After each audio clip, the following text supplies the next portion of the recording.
नमस्कार मित्रों, जैसा कि हम सभी आज बांद्रा स्टेशन पे हैं और ये हमारी पश्चिम रेलवे की शायद अब तक की सबसे बड़ी डेमोलिशन और जो एंटी इंक्रोचमेंट चल रही, आज की जो ये एंटी इंक्रोचमेंट ड्राइव है, इसकी जो नींव है, इसकी फाउंडेशन ये 2017 से भी पहले जाती है और हमने पेशेंटली जितने भी नियम कानून हैं, लीगल एस्पेक्ट्स हैं, उन सब का ध्यान रखा और माननीय हाई कोर्ट जिनका जजमेंट 29 अप्रैल 2026 पिछले महीने के एंड में जो आया है, जो पश्चिम रेलवे के लिए एक फेवरेबल जजमेंट था और जिसका हम इंतजार सालों से कर रहे थे। और उस जजमेंट के हिसाब से हमें स्पेसिफिक और बड़े स्ट्रिक्ट इंस्ट्रक्शंस मिले हैं कि जो ये गरीब नगर का ये पूरा area almost 5200 square meter approx ये पूरा लैंड पार्सल है, उस एरिया को हमें क्लियर कराना है। इस पूरे एरिया को हमें जितने भी इंक्रोचमेंट वाले हटमेंट्स हैं, इलीगल हटमेंट्स हैं, इन सबको हमें क्लियर कराना है। ये भी निर्देश में, इस जजमेंट में ये भी मेंशन्ड है कि 100 चिन्हित, 100 आइडेंटिफाइड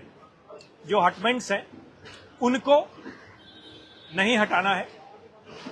और उस पूरे जजमेंट के हिसाब से ही हमने ये एंटी इंक्रोचमेंट ड्राइव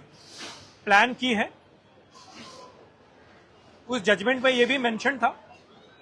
कि 29 अप्रैल का उस जजमेंट में इन्होंने ये मेंशन किया था कि आफ्टर 7 डेज हम ये इंक्रोचमेंट ड्राइव शुरू करें और अगर हम चाहते हैं कि हमारी कैपेसिटी ऑगमेंटेशन जिस हिसाब से हम करना चाहते हैं वो कर पाएं और अगर हम चाहते हैं कि रेलवे एक प्रमुख रोल निभाए विकसित भारत में, तो बहुत जरूरी हो जाता है इस तरह के इनिशिएटिव्स। देखिए, अब जब ये एक बार एरिया क्लियर हो जाएगा, इसके बाद हम यहाँ जो हमारे कैपेसिटी ऑगमेंटेशन के प्लान्स हैं उसको हम क्रियान्वित करेंगे। आने वाले समय में हमारे माननीय रेल मंत्री जी द्वारा हमें एक स्पेसिफिक टारगेट दिया गया है कि आने वाले कुछ वर्षों में हमें मुंबई के पश्चिम रेलवे के मुंबई एरिया से 50 और एक्स्ट्रा मेल एक्सप्रेस ट्रेन चलानी है और उसी दिशा में आज का ये जो कदम है वो बहुत महत्वपूर्ण है, क्योंकि फिलहाल हम मुंबई एरिया से करीब 50 ट्रेन ऑलरेडी चलाते हैं एवरेज एवरी डे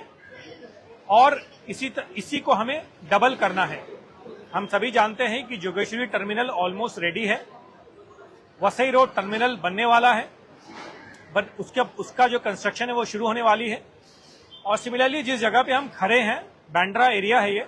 यहाँ बांद्रा टर्मिनस पास में हमारी टर्मिनल स्टेशन है और बांद्रा जो लोकल स्टेशन है जहाँ से लोकल ट्रेन चलती है, तो पूरे बांद्रा टर्मिनस स्टेशन का रीडेवलपमेंट आने वाले सालों में होगा। यहाँ एलिवेटेड रोड्स रहेंगे, यहाँ मल्टी स्टोरीड बिल्डिंग्स बनेंगी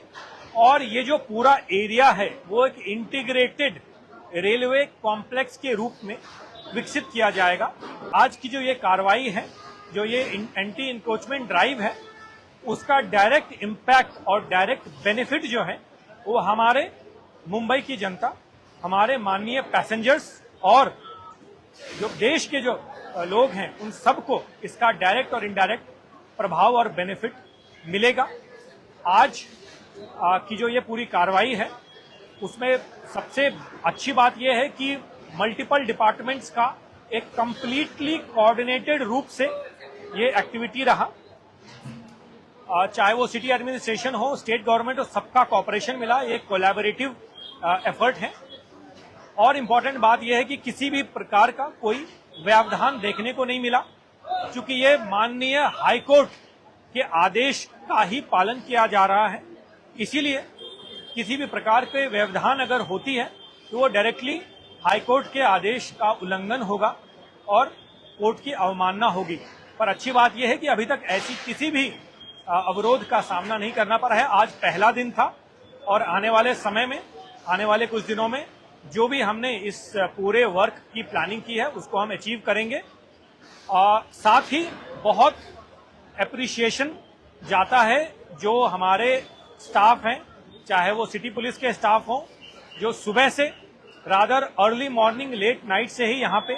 अवेलेबल हैं। आज भी लेट नाइट या पूरी रात रहेंगे, पूरी गश्ती चलती रहेगी और आने वाले दिनों में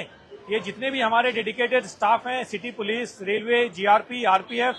टिकट चेकिंग, स्टेशन के एरिया के स्टाफ, इन सभी को बहुत बहुत।